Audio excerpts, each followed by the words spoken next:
What's up, guys? It's Coach Jay back with another video. So I think a lot of people, maybe some of the new people who train with us, and some people out there in the world who don't know me, especially in the in the home Jersey City, Bayonne area, they probably they have no idea who I am and where I came from, and I just popped up out of nowhere teaching boxing. So I kind of wanted to give people my story, because I've always lived in Jersey City. I've never moved out, so people would think that a lot of the Jersey City past guys in boxing would know who I am, and I used to maybe trained at other gyms, things like that, but I haven't. So I just wanted to detail where I came from, my experience and stuff like that. So I grew up on Duncan. That's where I lived most of my childhood, in Jersey City, and I didn't grow up boxing. So although I loved boxing, I didn't grow up boxing. I was actually more into basketball. So that's why I spent a lot of time in Lincoln Park playing basketball, with the crew and the people around, around here. So people know me from those years, and probably more for basketball than anything else. And then once I went to college and went to NJCU, from that point on, it was kind of a back and forth between New York and Jersey City, because at that point, even though I was at NJCU, I didn't go consistently. I went back and forth for a long time. I actually didn't graduate until May of 2010. So although my freshman semester was 98, right after high school when I graduated, I actually didn't finish because I went back and forth to school so many times. Also in between that, I went to the Institute of Audio Research for recording engineering and production, because I was in the music business and wanted to be in the music business. So that was where I started. So I started boxing at Mendez Boxing in the city.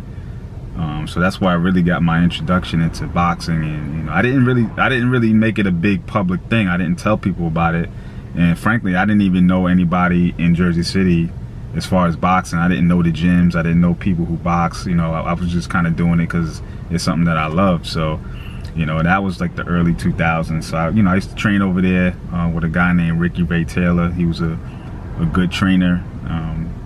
He was an Olympic alternate and had a bunch of fights, what I'm saying? So he's a good guy. I talk to him every now and then, but I haven't seen him since like 2008. It's been a long time. He's still at Mendez, actually. They have 2 gyms in the city now. But from there, I pretty much took, we're talking probably 08. Before 08, I actually started, in between, getting into relationships and stuff like that, I had a big gap where I actually didn't do anything physically at all. I didn't exercise like at all for about 3 years, and that's when I put on the most weight. So I went from around 175-ish to around 205 pounds or so. So that was kind of where I made the decision to kind of jump back into getting in shape and training again. So in around that 07, 08 is where I kind of rejoined Ricky Ray Taylor and trained with him. And then that was a pretty short stint, and then I got a job back in Jersey. I wasn't doing music anymore, things like that. And then I started training with the Good News Boxing Camp in Paramus. But that was more like 2012. In between that, I was kind of just self-training, really just training myself, just going, hitting bags wherever the gym was, New York Sports Club, whatever. Keeping the skills that I learned up, and just using that in a fitness capacity. I didn't compete or anything like that.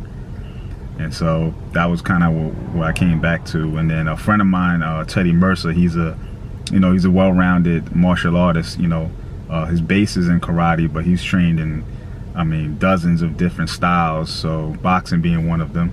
I trained with him. He had a studio in Union City, in Weehawken, and we used to train there. A really small spot. It didn't have a ring or nothing like that, but we used to get, we still sparred, we still trained, we hit bags, we hit pads, we trained a couple times a week. And then we would leave there, like especially on Saturdays, we were real heavy. we would train, you know, a couple days a week during the week, and then we train on Saturday, and then from there we'd leave and go to Paramus and train all day. So the whole entire Saturday was completely nothing but training. And my coach Jim Wagner, who's coached me in all my amateur fights, you know, that's where his gym is. And Coach Dan was the reason why, how I got to Good News was, I wanted to get into a boxing show, and Teddy was going to be my corner. He was going to corner me, but he never got his red book. So I went out. I called up Coach Jim because he was putting on a show, and so I wanted to get in his show. And I told him that, you know, what my weight was and this and that, my experience. This was going to be my first fight actually, and so he said, come out to spar, you know, anytime. So I said, you know, it'd be a good opportunity to build relationships and, you know, get good work with guys, because, you know, Coach Dan, a very good amateur boxer himself, he's kind of in the position I am now, where he was kind of fading out his amateur career and moving into training more, because he was Coach Jim's first guy that he coached. So it was kind of like passing the torch in a way, you know, when you look at it this many years later. We're talking like back in 2012, 2011.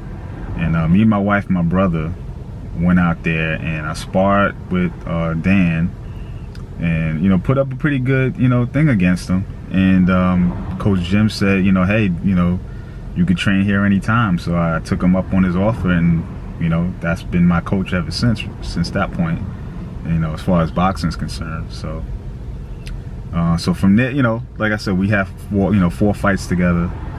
Those 4 fights had a lot of story into them. There might be a video of its own, but between the 4 fights, first fight, headgear malfunction.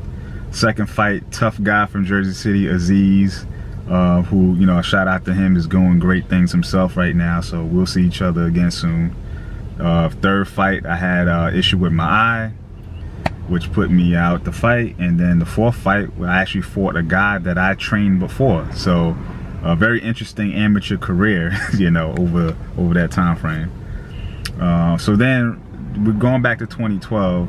Then I became interested in mixed martial arts. I always watched the UFC with, you know, back even from the original UFC days, and was very interested in you know, so I said, you know, let me try my hand at MMA too. You know, I'm doing boxing, you know, I always had a high skill level for boxing. And so I didn't have an issue as far as, you know, learning new things for boxing. I felt like, you know, my skill level was very high for that.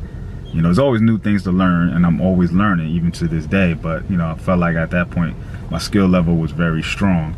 So why not add some, you know, martial arts, you know, game to the system? Plus with Teddy, back in that studio in Weehawken, we were doing a lot of kickboxing. So, and I've known him, you know, at that point, I had known him for like, you know, over 10 years. So we were, you know, I've learned things from him even when he wasn't even officially teaching me. So, you know, I always put it into practice in the gym and stuff like that. So, so I signed up at Senshi-Tori MMA in Bayonne, which is where I teach boxing now.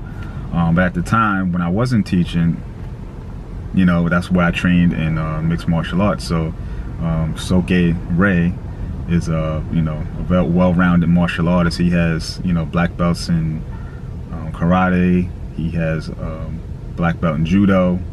He's a Japanese jiu-jitsu black belt. He has a brown belt in Brazilian jiu-jitsu, and also has a boxing background. So, you know, training with them and the schedule that we had there, you know, I've been with him for, you know, since 2012. And so that's the story. So between my 4 amateur boxing matches, I also did a couple of grappling tournaments where I did no gi grappling. So the gi is your martial arts uniform, you know, in the traditional judo, you know, you wear the white gi with the belt. I did no gi, so it looks like you're wearing MMA shorts and a top. And you know, did some tournaments. So very good experience. But then what I learned from myself is that, you know, although I'm a good grappler, a very good boxer, the kickboxing, I'm good at kickboxing, but taking kicks is a whole nother level in itself, and that could be a big hole in your game in mixed martial arts that can be exploited. So my intention, you know, when I signed up in Senshi-Tori was to maybe take an MMA fight. at some point, but I realized that it is a lot more to it than you think, and you got to be ready for all those weapons. And so I kind of had to refocus and think that, you know what, my avenue, my real strength is boxing. You know, no matter what age, I'm going on 38, and I could still hang with a lot of guys, even though I'm not in my best condition. I'm older, I got, some physical issues and things like that. I can still hang with guys because my skill set is high, and my skill set keeps me safe. And so, I think that I had to refocus on boxing, and that's where. So, with all that said, that's why a lot of people in the Jersey City, Bayonne community don't know me, even though I never truly left. I always lived in Jersey City, but I spent a lot of time away from it because, where my jobs were located were closer to the gyms that I trained at, and things, or the activities I was into was closer to the gyms that I used to train at.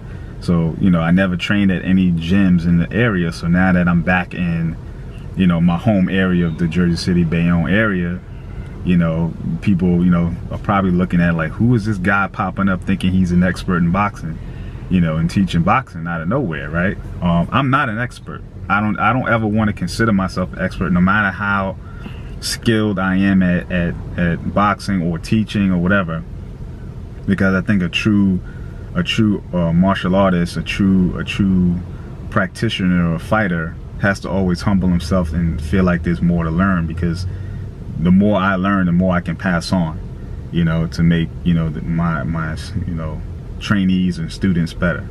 So, yep, that's my story, guys. Peace.